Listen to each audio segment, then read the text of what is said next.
Hello student, एक बार फिर आपका स्वागत है इस क्लास में जिसमें हम लोग पढ़ रहे हैं क्लास 10th की मैथमेटिक्स एनसीईआरटी, जिसका चैप्टर आज स्टार्ट करने वाले हैं। नया chapter 8 trigonometry. Most important chapter है ट्रिग्नोमेट्री। आप जब तक गणित पढ़ेंगे ट्रिग्नोमेट्री ही पढ़ेंगे। कहने मतलब ये है कि आप 11th में पढ़ेंगे जाकर तो थोड़ी और ट्रिग्नोमेट्री पढ़ने के लिए मिलेगी, लेकिन जैसे ही आप 12th में पहुंचोगे तो मोस्टली केसेस में यानी आप 70 से 80% क्वेश्चन जो है ट्रिगोनोमेट्री के रेशियो को लेकर के सॉल्व करेंगे। और जब इंटरमीडिएट से और जब आगे बढ़ेंगे तो 100% आपकी ट्रिगोनोमेट्री हो जाएगी। 100% मीन्स थोड़ा बहुत दूसरा कुछ होगा नहीं, तो सब ट्रिगोनोमेट्री पे ही बेस्ड क्वेश्चन होंगे। क्वेश्चन कैसे भी हो लेकिन घुमा फिरा के ट्रिगोनोमेट्री के रेशियो पर ही आते। इसलिए आपको ट्रिगोनोमेट्री को बहुत इंटरेस्ट वे में सीखना है। इस प्रकार से थोड़ा जब उसमें आप इंटरेस्ट जगाएंगे अपना तो आप उसे सीख पाएंगे, क्योंकि और सब जो आपने टॉपिक इसमें पढ़े हैं वो कोई ट्रिगोनोमेट्री से रिलेशन नहीं रखते। अभी तक इसमें आपने 7 चैप्टर पढ़े हैं। ट्रिगोनोमेट्री उनमें सब में अलग हटके होगी, जो उसके रिलेशन होंगे, फार्मूले होंगे, वो भी सब अलग होंगे। आपके 10th की जो ट्रिगोनोमेट्री है वो राइट एंगल ट्राइंगल में लगने वाली है। पहले उसके नाम से परिचय कराते हैं कि नाम का मतलब क्या है। जैसे ट्रिग्नोमेट्री, ट्राई मीन्स होता है 3, गोनो मीन्स क्या होता है, गोनो मीन्स होती है साइड्स, और मेट्री मीन्स होती है उसकी मेजरमेंट करना। तो ट्रिग्नोमेट्री का काम क्या हुआ, उसका मीनिंग क्या हुआ, किसी एंगल के साइड्स और किसी ट्राइंगल के साइड्स और एंगल का मेजरमेंट करना। तो साइड का मेजरमेंट तो हम पाइथागोरस थ्योरम से भी कर सकते हैं। अगर हम राइट एंगल ट्रायंगल की बात करेंगे तो साइड का मेजरमेंट तो हम पाइथागोरस थ्योरम से भी कर सकते हैं, लेकिन पाइथागोरस थ्योरम से भी तब कर सकते हैं जब कम से कम 2 साइड्स गिवन हो, तो थर्ड साइड की फाइंड कर सकते हैं। ये पाइथागोरस थ्योरम का यूज कर सकते हैं। पाइथागोरस थ्योरम भी इसके साथ साथ में यूज होगी, लेकिन एक ही साइड गिवन हो और एक ही एंगल गिवन हो, तो अब जो बचे एंगल है, बची साइड है, वो ट्रिग्नोमेट्री की हेल्प से हम फाइंड करेंगे। इसलिए जरूरी हो जाता है हमें ट्रिग्नोमेट्री को बहुत अच्छे से सीखना है। तो बात करते हैं सबसे पहले ट्रिग्नोमेट्री के रेशियो की। ट्रिग्नोमेट्री में 6 रेशियो होते हैं जो एक दूसरे से बहुत ही रिलेट करते हैं। पहला होता है हमारा साइन का रेशियो, दूसरा होता है कॉस, फिर होता है टेन। साइन कॉस टेन, ये जो मेन 3 रेशियो ये है। अब जो 3 नेक्स्ट है रेशियो, टोटल रेशियो 6 है, और जो नेक्स्ट 3 है वो इनके क्या है, कन्वर्ट है, मतलब इनके रेसिप्रोकल कहिएगा। तो साइन का जो होता है वो होता है कॉसेक, कॉसेक, कॉस का होता है सेक, और टेन का होता है कॉट। ऐसे भी लिख सकते थे या इस प्रकार से भी लिख सकते थे इनको, यहां से टेन का कॉट, कॉस का सेक और साइन का कॉसेक। ये आपके 6 रेशियो हैं जिनके ऊपर ट्रिग्नोमेट्री का एक बहुत बड़ा कॉन्सेप्ट डिपेंड करता है। ठीक, अब थोड़ा आगे बढ़ते हैं। हमने कहा कि ये 3 आपके मेन रेशियो हैं, उसके बाद इनके रेसिप्रोकल ये 3 कॉट, सेक और कॉसेक हैं। इसका मतलब क्या था कि हम अगर साइन एंगल लगा ले रहे हैं, जैसे कोई ट्राइंगल हमारे पास ये है, राइट एंगल ट्राइंगल हमने ये बनाया है A B C, angle B पर ये राइट है और ये एंगल हमने थीटा मान लिया। थीटा भी आपका एक ग्रीक लेटर ही है, थीटा, अल्फा, बीटा, ये सब आप सीखेंगे, फिजिक्स में भी होंगे, गणित में भी होंगे। अब ध्यान क्या रखना है, जहां पर हम एंगल को लेकर के चलेंगे, यानी हमने एंगल सी पॉइंट पे लिया है तो साइड बीसी हमेशा बेस का वर्क करेंगे। ये ध्यान रखना है, एंगल हमेशा बेस पे ही बनेगा। अगर हम थीटा को यहां सपोज कर लेते तो ए बी साइड फिर आपकी बेस हो जाती, बीसी साइड परपेंडिकुलर हो जाती, हाइपोटेनियस हमारा अनचेंज्ड रहेगा। सॉरी, जहां पर हम एंगल को कंसीडर करेंगे, जैसे हमने पॉइंट सी पर एंगल कंसीडर किया तो बीसी साइड जो है बेस हो जाएगी, ए बी परपेंडिकुलर। अगर हम यहां पर एंगल थीटा कंसीडर करते तो फिर ए बी हमारा बेस साइड हो जाती और ये परपेंडिकुलर हो जाता। क्लियर हुआ? तो हम आपको बताना ये चाहते हैं, अगर ये साइन थीटा है तो ये हो जाएगा आपका कॉसेक, हमने बताया 1/कॉसेक थीटा। क्लियर? अगर इनका हम क्रॉस मल्टीप्लाई करें तो ये हो जाएगा हमारा sine theta into cosec theta equal to 1। इसी प्रकार से कॉस थीटा इक्वल टू होता है 1/सेक थीटा। यहां से क्रॉस मल्टीप्लाई करें तो cos theta into sec theta equal to also 1। In the same way tan theta equal to होता है 1 अपॉन cot थीटा। इनका मल्टीप्लाई क्रॉस करेंगे तो ये हो जाएगा हमारा tan theta into cot theta equal to 1। तो ये ध्यान रखेंगे, जो ट्रिग्नोमेट्री हम पढ़ते हैं इसमें रिलेशंस की भरमार है। एक छोटा सा क्वेश्चन करने के लिए कुछ कहा नहीं जा सकता, हम उसमें कितने रिलेशन यूज करेंगे। तो इस टॉपिक को सीखा कैसे जाए, फिर जब इतने रिलेशन है तो उनको लर्न कैसे रखा जाए। उसका केवल एक यही तरीका है कि ट्रिग्नोमेट्री को आप बार बार रिवाइज करिएगा। बस ट्रिग्नोमेट्री चैप्टर को आप पढ़ें, एक 8 दिन का गैप करें, फिर रिवाइज करें, फिर 8 दिन का गैप करें, फिर रिवाइज करें, तब जाके आपके मनो मस्तिष्क में वो जाके कुछ बैठने लगेगी, तब उसके क्वेश्चंस आगे कर पाएंगे। हालांकि अब कोर्स में बहुत कम है, पहले बहुत हुआ करती थी, अब तो बहुत थोड़ा है, लेकिन समझना पड़ेगा। ठीक, तो देखिएगा आप यहीं से कितने रिलेशन बन गए। अब देखिएगा साइड और एंगल में क्या रिलेशन होता है, साइड और एंगल में रिलेशन क्या होता है वो भी आपको लर्न रखना पड़ेगा। देखिएगा एक हमने यहां पर राइट एंगल ट्रायंगल ये लिया है, ठीक, ये एंगल हमने थीटा ले लिया है, ए बी सी। तो ये हमारी बेस लाइन हो गई और ये हमारी परपेंडिकुलर लाइन हो गई और ये हमारी हाइपोटेन्यूस लाइन हो गई। क्लियर। अब रेशियो में चलेंगे हम। Number 1 sine theta. Sine theta equal to होता है perpendicular upon hypotenuse, that is P upon H. Perpendicular upon hypotenuse ये आपको लर्न रखना है, that is A B upon A C. In the same way cos theta equal to होता है base upon hypotenuse, means BC upon AC। ठीक, next है, अब sine cos के वैल्यू हमने याद कर लिए, मान लीजिए 2 के याद किए, साइन और कॉस का हमने सीख लिया, तो साइन का रेसिप्रोकल करेंगे तो कॉसेक हो जाएगा और सेक कॉस का रेसिप्रोकल करेंगे तो सेक हो जाएगा। 2 हमने अच्छे से याद किए हैं और 2 उनके रेसिप्रोकल हैं, तो उन पर याद करने के लिए ज्यादा आपको लोड नहीं लेना है, अपने आप वो आपको याद हो जाएंगे। अब देखिएगा हम कॉसेक का कॉस का रेसिप्रोकल लिखते हैं सेक, तो सेक थीटा इक्वल टू क्या हो जाएगा, hypotenuse upon base, that is AC upon BC। इसी प्रकार से साइन का रेसिप्रोकल करेंगे तो साइन थीटा इक्वल टू हो जाएगा hypotenuse upon perpendicular, that is AC upon AB। 2 clear हो गए। अब देखिएगा tan थीटा के लिए आपको लर्न करके रखना है, क्योंकि tan का भी reciprocal, tan theta equal to क्या होगा, base upon perpendicular upon base, perpendicular upon base, that is AB upon BC। ठीक, तो हमने क्या किया, साइन का लर्न किया, कॉस का लर्न किया और tan का लर्न किया और इनके रेसिप्रोकल कर दिए, तो 3 आपको रटने की जरूरत नहीं है, उन्हें समझने की जरूरत है। क्लियर। अब देखिएगा कॉट का हमें लर्न करना है, तो कॉट थीटा इक्वल टू क्या हो जाएगा, base upon perpendicular, that is BC upon AB। तो ये तो हो गई रेशियो वाली बात, जो कि इस एक्सरसाइज 8.1 में हम ज्यादातर यही कॉन्सेप्ट सीखने वाले, हम सीखने वाले हैं।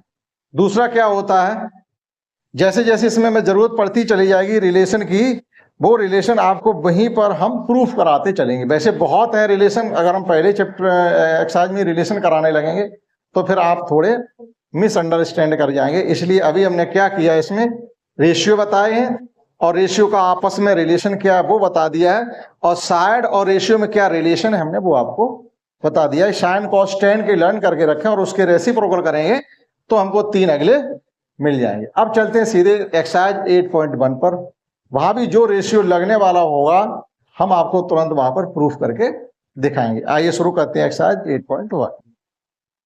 तो शुरू करते हैं क्वेश्चन फर्स्ट से। देखिए क्वेश्चन फर्स्ट में हमें क्या गिवन है, एक राइट एंगल ट्राइंगल है जो एंगल बी पर राइट है, यानी 90 डिग्री एंगल यहां पर बन रहा है, और आपको AB और BC साइड गिवन भी है, AB और BC साइड गिवन है। हमसे पूछा क्या जा रहा है, sine A cos A sign C cos सी पूछा जा रहा है। ये हम तब फाइंड कर पाएंगे जब किसी ट्रायंगल की हमें तीनों साइडें ही मालूम हो। तो देखिएगा हमने क्या कहा था कि हमें यहाँ पाइथागोरस थ्योरम को भी साथ साथ लेकर के चलना पड़ेगा, क्योंकि राइट एंगल ट्रायंगल में पाइथागोरस थ्योरम लगती है। सीधी सी बात है, दो साइड गिवन है, थर्ड साइड को फाइंड करने के लिए हम पाइथागोरस थ्योरम का यूज करेंगे। अगर यहाँ पर एक साइड कोई एक एंगल गिवन होता हमको, तो फिर हमें पाइथागोरस थ्योरम की जरूरत नहीं पड़ती, हम इन रेशियो की हेल्प से सभी एंगल सभी साइड फाइंड कर सकते हैं। तो पाइथागोरस थ्योरम का यूज करके हम AC फाइंड कर सकते हैं। That is AB square plus BC square is equal to AC square 576 plus 49 is equal to 625, that is root 625 means 25। AC 25 आ जाएगी, लेकिन आपको यहाँ नोट करना पड़ेगा, ठीक। कोई जादू की तरह आपको लिख के नहीं बताना दे। देखिएगा, first of all we have to find AC, that is in right angle triangle by Pythagoras theorem, in right angle triangle ABC by Pythagoras theorem। तो जब पाइथागोरस थ्योरम का यूज करेंगे तो it can be written as AC square is equal to AB square plus BC square, that is 24 का square plus 7 का square is equal to 576 plus 49, that is 625। देखिएगा वही हो जाएगा 9 प्लस 6 15, और ये आपके 2 और ये 6 हो गया। तो ये AC स्क्वायर है, हमको चाहिए AC मीन्स हो जाएगा रूट 625 मीन्स 25। पॉजिटिव साइड लेके चलें, क्योंकि लेंथ है तो पॉजिटिव साइड लेके चलेंगे। तो AC आ गई आपकी 25 सेंटीमीटर। अब पाइथागोरस थ्योरम की कोई जरूरत नहीं है। चलिए, फर्स्ट में हमसे क्या पूछा जा रहा है, साइन ए कॉस ए। तो साइन ए मीन्स, अब ए हमारा यहां पर है ये। तो अभी हमने क्या कहा था, जिस जगह पर आप एंगल को कंसीडर करेंगे, हाइपोटेनियस तो हमें राइट एंगल के सामने वाली साइड दिख ही रही है, वो हाइपोटेनियस है। लेकिन बात किसकी करनी है, परपेंडिकुलर और बेस की। लेकिन जिस जगह हमने एंगल को कंसीडर किया, यानी एंगल ए कंसीडर कर रहे हैं, तो AB ही हमारा बेस हो जाएगा, BC अब परपेंडिकुलर का काम करेगा। क्लियर। तो अभी हमने पढ़ाया है आपको कि साइन ए इक्वल टू होता perpendicular upon hypotenuse, that is P upon H। P means BC upon AC, BC आपकी 7 अपॉन 25। साइन ए की वैल्यू फाइंड हो गई।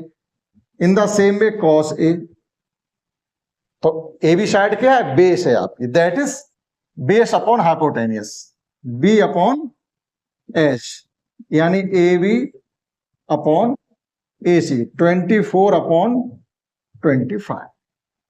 सेकेंड क्वेश्चन हमसे पूछा जा रहा है साइन सी और कॉस सी। देखिएगा साइन सी, अब हमने एंगल C को कंसीडर किया है, तो जब एंगल C कंसीडर करेंगे तो BC लाइन आपकी अब बेस हो जाएगी, AB लाइन अब आपकी परपेंडिकुलर हो जाएगी। केवल अभी तक यही बात आपको ज्यादा ध्यान में रखने वाली है, जिस एंगल को कंसीडर कर रहे हैं वो लाइन हमेशा बेस हो जाएगी। तो अब आपका क्या हो जाएगा, साइन सी इक्वल टू फिर परपेंडिकुलर अपॉन हाइपोटेनियस होगा, लेकिन अब की बार परपेंडिकुलर आपका AB हो जाएगा, यानी P upon H means AB upon AC, that is 24 upon 25।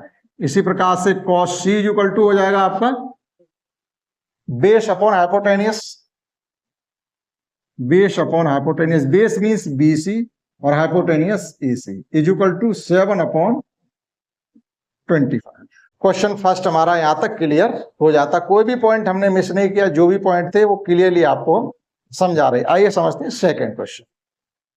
तो देखिएगा सेकंड क्वेश्चन में हमें डायग्राम गिवन है, ट्रायंगल PQR, Q पर राइट एंगल है, PR और PQ साइड्स हमको गिवन है, QR साइड हमको गिवन नहीं है। पाइथागोरस का यूज करके हम उस साइड को पहले फाइंड करेंगे, हो सकता है हमें उसकी जरूरत पड़े। तो देखिएगा in right angle triangle PQR by Pythagoras theorem. तो जब पाइथागोरस थ्योरम का यूज करेंगे तो क्या लिखेंगे, PR square is equal to PQ square plus QR। अब पाइथागोरस थ्योरम के विषय हमने ज्यादा नहीं बताया, क्यों अब उसमें शायद बताने के लिए कुछ नहीं बचा होगा, आपने अच्छे से सीख रखी होगी, ठीक। तो PR स्क्वायर हमको गिवन है 13 का स्क्वायर, PQ स्क्वायर है 12 का स्क्वायर। वैसे आप मौके भी लिख सकते हैं, लेकिन आपको यहाँ पर शो करना पड़ेगा। ये 5 आने वाली है, आपको दिख रही होगी, ये 13 हो जाएगा 169 minus 144 is equal to QR square, that is QR square is equal to 25, QR is equal to 5। तो फाइनली हमारी QR आ गई है 5 centimetre. Now tan P minus cot R की वैल्यू हम फाइंड करेंगे। देखिएगा टेन पी, तो टेन पी पी हमारी जे है, इसको हमने कंसीडर इस एंगल को किया है। तो जब इस एंगल को कंसीडर कर रहे हैं तो पी क्यू शायद बेस लाइन हो जाएगी और क्यू आर परपेंडिकुलर लाइन हो जाएगी। तो tan theta is equal to होता है परपेंडिकुलर अपॉन बेस, ठीक, दैट इज। अब वैल्यू फाइंड करेंगे टेन पी की। Tan P is equal to होगा perpendicular upon base, that is perpendicular हमारा क्यू आर और बेस है पी क्यू, यानी 7/12। ये आपकी टेन पी आ गई। अब कॉट भी, कॉट आर फाइंड करनी है, कॉट आर।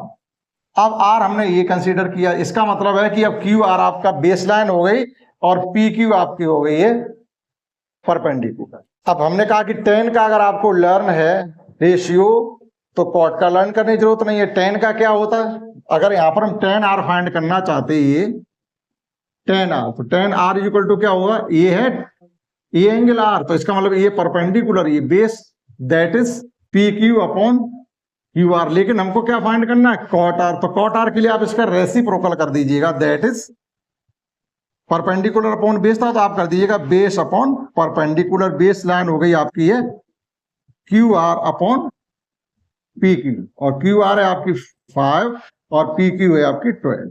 ये 7/12 क्यों लिख दिया, 7 तो कहीं है ही नहीं। Q R upon P Q, यानी ये 5/12, ये भी 5/12, वो भी 5/12 भी हमारी आ गई। तो देखिएगा आप tan P minus cot R is equal to 5/12 minus 5/12 is equal to 0 R. एक दूसरे के रेसिप्रोकल वैल्यू हमने ली है, सब्ट्रैक्ट करेंगे तो 0 हो ही जाएगा। ठीक है, आप नोट कर सकते हैं question first and second.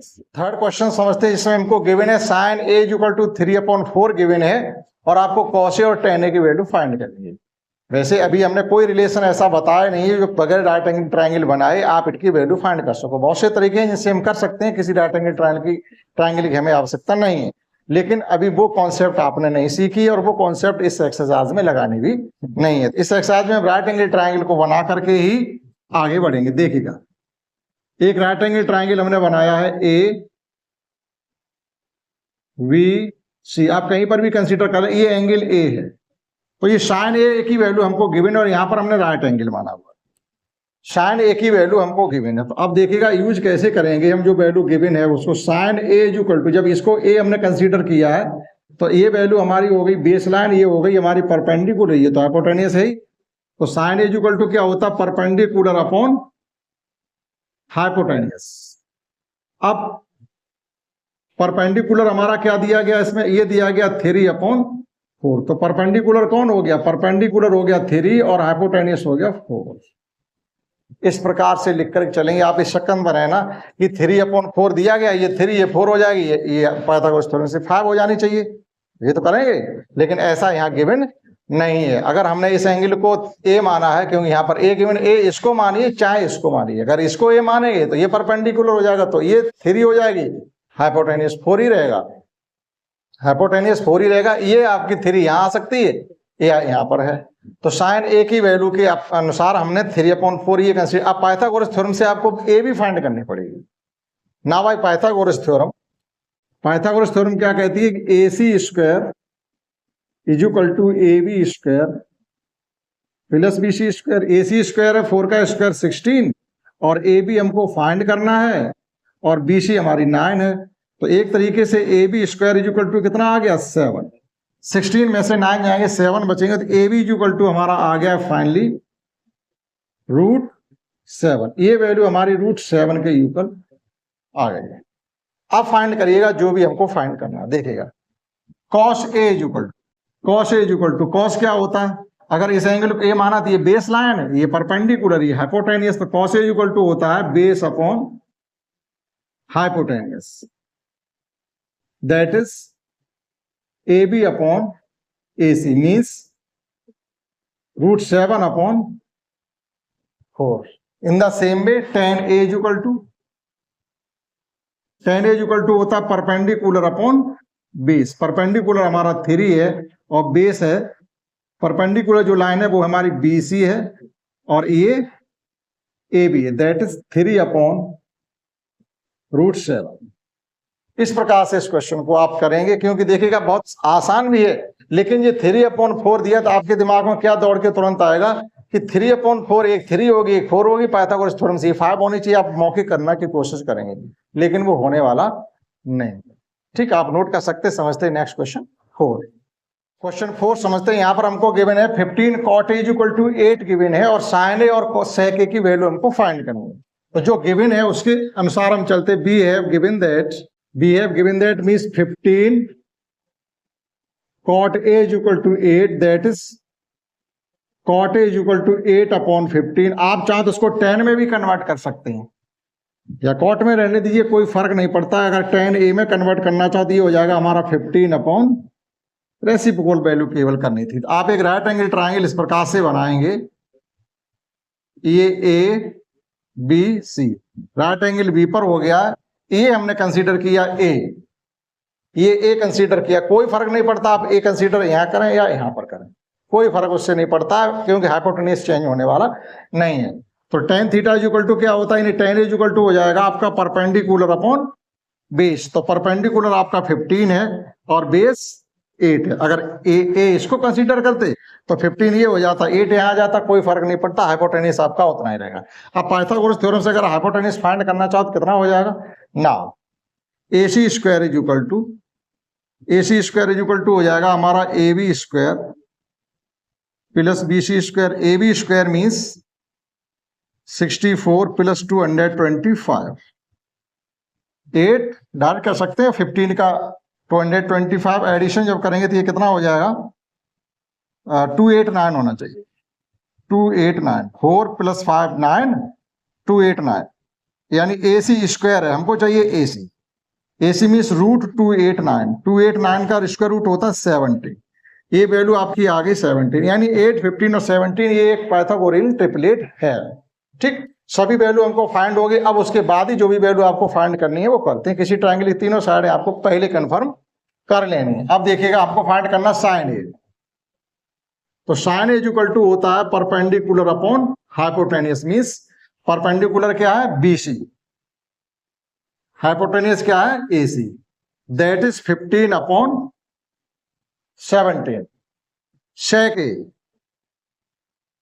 sec A means, अब sec की वैल्यू फाइंड करने के लिए क्या करेंगे, cos का हमने लर्न करके रखा है। cos का क्या होता है, बेस अपॉन हाइपोटेन्यूज। तो sec की वैल्यू हो जाएगी hypotenuse upon base, hypotenuse upon base. Hypotenuse है हमारा AC और बेस लाइन है AB।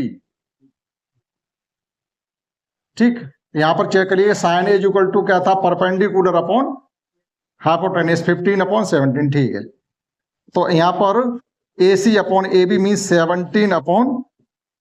केवल ये दो वैल्यू हमसे फाइंड करने के लिए कहा गया था, sin A और sec A। एक 15/17 और एक 17/8। आप मैच कर लीजिएगा, उसके बाद नोट समझते हैं क्वेश्चन 5। आज की क्लास का एक नेक्स्ट क्वेश्चन 5 और करते हैं, उसके बाद जो क्वेश्चन बचेंगे, क्योंकि 11 क्वेश्चन टोटल हैं, ज्यादा लंबा क्लास ना हो इसलिए आपको 2 भाग में डिवाइड करके एक्सरसाइज कंप्लीट करा देंगे। क्वेश्चन 5 को और समझते हैं। यहाँ पर हमें sec θ = 13/12 गिवन है। जो बचे हुए 5th रेशियो हैं उन सब की वैल्यू फाइंड करनी है। तो देखिएगा हमको एक राइट एंगल ट्रायंगल बनाना पड़ेगा। बगैर राइट एंगल ट्रायंगल बनाए आप ट्रिग्नोमेट्री में नहीं कर सकते कुछ भी, मतलब इस एक्सरसाइज में तो नहीं कर सकते। तो sec θ, अब यहाँ थीटा आप किसी को भी कंसीडर कर लीजिएगा, चाहे आप C पॉइंट पे कर लो चाहे E पे कर लो। अक्सर इस प्रकार से यहाँ हमने इसको थीटा कंसीडर कर लिया। ठीक है, तो sec θ = क्या होता है, sec θ = होता है हाइपोटेन्यूज अपॉन बेस। cos θ = होता है बेस अपॉन हाइपोटेन्यूज, तो sec उसका रेसिप्रोकल होता है, तो हाइपोटेन्यूज अपॉन बेस। तो ये हो गई हमारी 13, ये हो गई 12। अब पाइथागोरस थ्योरम का यूज करते हैं, निश्चित रूप से ये 5 ही आने वाली है। अब पाइथागोरस थ्योरम लगा करके इसको फाइंड कर सकते हैं, हम इसको इतना छोड़ दे रहे। अब आपको शेष सभी रेशियो फाइंड करने हैं। तो देखिएगा, we have given that sec θ = 13/12 given था। तो एक तो इसका रेसिप्रोकल ही कर दीजिएगा, cos θ = 12/13 हो गया। 4 रेशियो बचे हुए हैं। sin θ = होता perpendicular upon hypotenuse, that is 5/12। 13। इसका रेसिप्रोकल कर दीजिएगा तो कोसेक थीटा का आ जाएगा। Cosec theta equal to 1 upon sine theta, that is 13 upon 5। Tan theta equal to होता है perpendicular upon base, that is 5 upon 12। इसका रेसिप्रोकल कर दीजिएगा तो कॉट थीटा की वैल्यू फाइंड हो जाएगी। ठीक, कॉट थीटा इक्वल टू होता है 1 upon tan theta, that is 5 upon 12 upon 5। ठीक, तो उसमें ज्यादा डिटेल हमने नहीं बताया, डायरेक्ट समझाने की कोशिश की और ऐसे ही आपको आने चाहिए। कब आएंगे? जब आप थोड़ा अच्छे से रिवीजन इसका कर पाएंगे तब। तो आज की क्लास में हमने आपको 5 क्वेश्चन तक कंप्लीट करवाए। मिलेंगे अगले क्लास में, तो उसमें जो भी क्वेश्चन बचे हुए वो सभी कराने की कोशिश करेंगे इस क्लास में।